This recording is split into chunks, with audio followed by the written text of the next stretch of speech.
मुख्यमंत्री देवेंद्र फडणवीस यांनी आगामी महानगरपालिकांच्या निवडणुकांबद्दलचं महत्त्वाचं भाष्य केलंय। जिथे फायद्याचं असेल तिथे आम्ही युती करू, जिथे फायद्याचं नसेल तिथे आम्ही युती करणार नाही, असं थेट वक्तव्य फडणवीसांनी केलंय।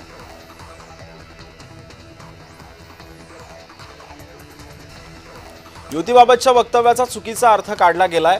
मंत्री उदय सामंतांनी असं वक्तव्य केलंय। स्थानिक स्वराज्य संस्थांच्या निवडणुका महायुतीनं लढवाव्यात, शिवसेनेकडून कोणत्याही पक्षाला मंत्र्याला त्रास होणार नाही, असंही यावेळी सामंतांनी सांगितलंय।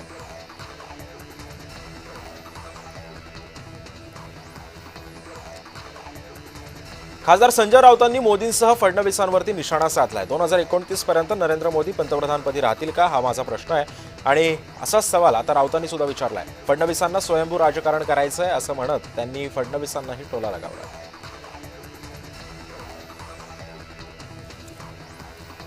राऊतांचं स्वप्न आता अपूर्णच राहणार आहे, कारण मोदी म्हणजेच जनतेचा संकल्प असं म्हणत नवनाथ बन यांनी संजय राऊतांवर पलटवार केलाय। राहुल गांधी पंतप्रधान होतील हा राऊतांचा राजकीय विनोद असून देश मात्र मोदींसोबत ठाम उभा असल्याचंही त्यांनी म्हटलेलं आहे।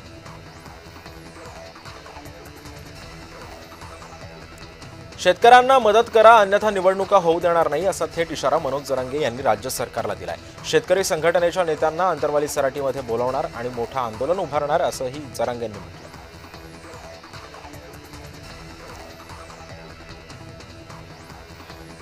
रवींद्र धंगेकरांनी एक्स अकाउंटवरील शिवसेनेचा कव्हर फोटो हटवलाय। त्याऐवजी आता पुणेकर फर्स्ट आणि सत्यमेव जयते असं लिहिलेला कव्हर फोटो लावलाय।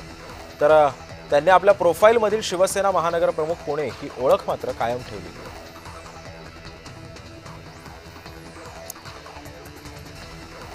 दरम्यान रवींद्र धंगेकरांच्या आरोपांना एकनाथ शिंदेंचा छुपा पाठिंबा आहे की काय, अशा चर्चा सुरू झाल्यात। मी माघार घेणार नाही, एकनाथ शिंदे माझ्या पाठीशी आहेत, माझी हकालपट्टी करतील असं मला वाटत नाही, अशी एक्स पोस्ट धंगेकरांनी केली आहे। मुरलीधर मोहोळ यांनी धंगेकरांच्या आरोपांवरती प्रतिक्रिया दिली आहे। आरोप करणाऱ्यांना चावी देणारं कुणी वेगळं असेल तर राज्यस्तरावर आमची महायुती आहे। आरोप करणाऱ्यांचे कागद कधी तपासा, व्हायरल व्हिडिओ प्रकरणी स्पष्टीकरण मोहोळ यांनी दिलं असं म्हणत आरोपांवरती आता मुरलीधर मोहोळ यांनी निशाणा साधला।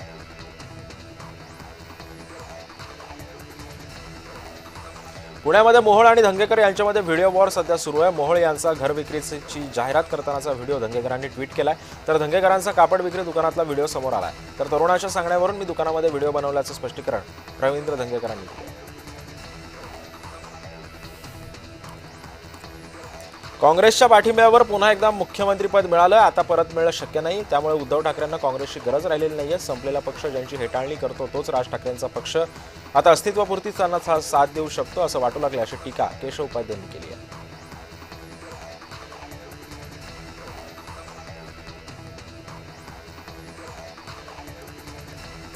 भंडारा शहर आणि बेला परिसरातील 150हून अधिक जणांनी आमदार नरेंद्र भोंडेकर यांच्या उपस्थितीमध्ये शिवसेनेमध्ये प्रवेश मिळवला आहे। आगामी स्थानिक स्वराज्य संस्थांच्या निवडणुकांच्या पार्श्वभूमीवर या प्रवेशामुळे पक्षाची ताकद आता आणखीनच वाढण्याची शक्यता आहे।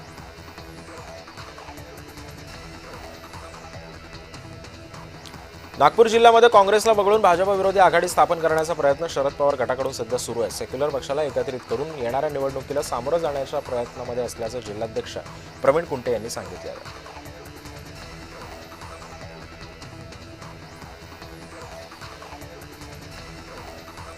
धाराशिवमध्ये आगामी महानगरपालिकांच्या निवडणुका महाविकास आघाडी मनसेसह एकत्रित लढणार असल्याचं आता बोललं जात आहे। उमरगा शहरामध्ये शासकीय विश्रामगृहामध्ये झालेल्या बैठकीत मनसेसह महाविकास आघाडी एकत्रित लढणार आहे, अशी माहिती सध्या आमदार प्रवीण स्वामी यांनी दिलेली आहे।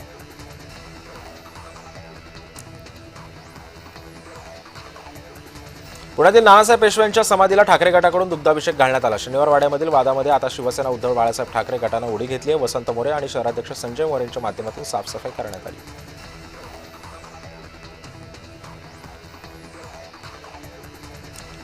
माजी केंद्रीय मंत्री नारायण राणे यांनी आता उपमुख्यमंत्री एकनाथ शिंदे यांच्या घरी जाऊन त्यांनी भेट घेतली। यावेळी आमदार निलेश राणे सुद्धा उपस्थित होते आणि खासदार शिंदेही उपस्थित होते। दोघांनी एकमेकांना दिवाळीच्या शुभेच्छा सुद्धा दिल्या।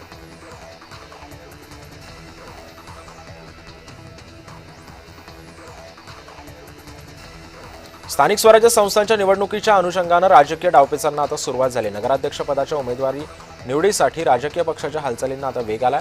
भाजपकडून इच्छुक उमेदवारांची यादी सुद्धा तयार करण्याचं काम सुरू आहे, तर ठाकरे गटाकडून गुप्त बैठका घेतल्या जाणार आहेत।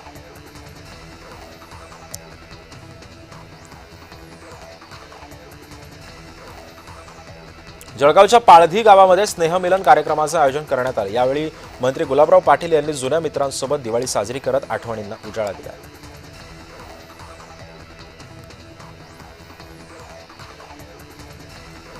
भाऊबीजेच्या दिवशी मनसे अध्यक्ष राज ठाकरे आणि उद्धव ठाकरे हे पुन्हा एकदा एकत्रित आले।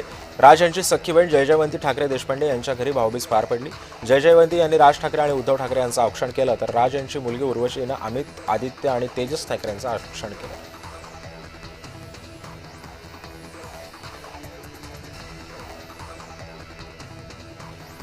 20 वर्षांनंतर मराठी भाषेसाठी एकत्रित आलेल्या ठाकरे बंधूंच्या वाढत्या भेटीगाठींमुळे आगामी महानगरपालिकांच्या निवडणुकीकडे सध्या सर्वांचंच लक्ष लागलंय। ठाकरे बंधूंच्या भेटीगाठी सुरूच आहेत, त्यामुळे आता युतीची घोषणा कधी होणार याची उत्सुकता सध्या सर्वांनाच लागली आहे।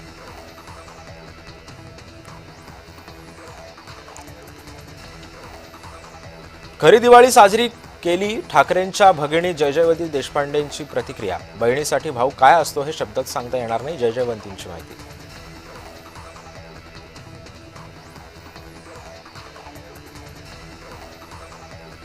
दिवाळीच्या पाडव्यानंतर आज सर्वत्र भाऊबीज साजरी करण्यात आली। राजकीय घरांमध्ये सुद्धा सणाचा उत्साह पाहायला मिळाला। अमरावतीमधल्या काँग्रेसच्या नेत्या आणि माजी मंत्री यशोमती ठाकूर यांनी काँग्रेसचे खासदार बळवंत वानखेडे यांना ओवाळणी घालत भाऊबीज साजरी केली।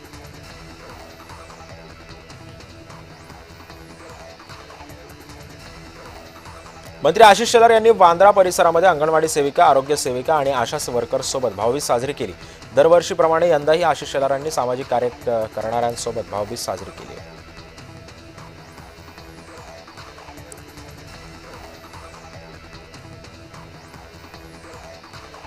चित्रा वाघ आणि प्रसाद लाड यांनी भाऊबीज साजरी केली। यावेळी आता चित्रा वाघ लाड यांच्या घरी आल्या होत्या, त्यावेळी त्यांनी सर्वांना भाऊबीजेच्या शुभेच्छा दिल्या।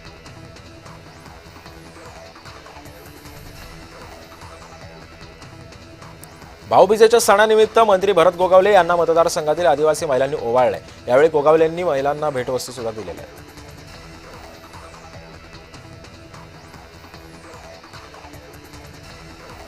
बीडच्या परळीमध्ये शिवसेना ठाकरे गटाच्या उपनेत्या सुषमा अंधारे यांनी आज भाऊबीज साजरी केली। राखी पौर्णिमेला सुषमा अंधारे यांनी उद्धव ठाकरेंना राखी बांधली होती, मात्र सुषमा अंधारे दिवाळीनिमित्त गावी असल्यानं उद्धव ठाकरेंना त्यांनी फोन करून भाऊबीजेच्या शुभेच्छा दिल्या।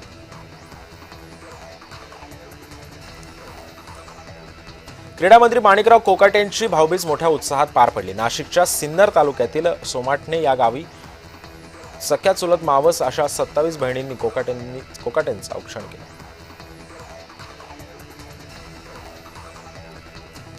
गरिबीतून दोन्ही बहिणींना डॉक्टर बनवून पत्नी आणि डॉक्टर स्वतःही डॉक्टर असा आदर्श निर्माण करणारे भाजपचे माजी खासदार डॉक्टर भागवत कराड यांच्या घरीही भाऊबीज साजरी करण्यात आली।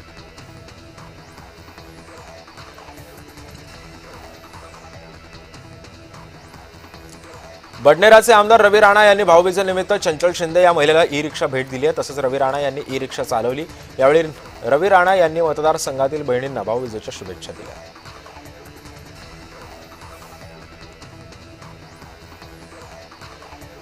माजी मंत्री अनिल पाटील यांना भाऊबीजेनिमित्त बहिणींना औक्षण केले। त्यांनी लाडक्या बहिणीचा आशीर्वाद सुद्धा घेतला। अमळनेरमधील त्यांच्या घरी उत्साहात भाऊबीज साजरी करण्यात आली।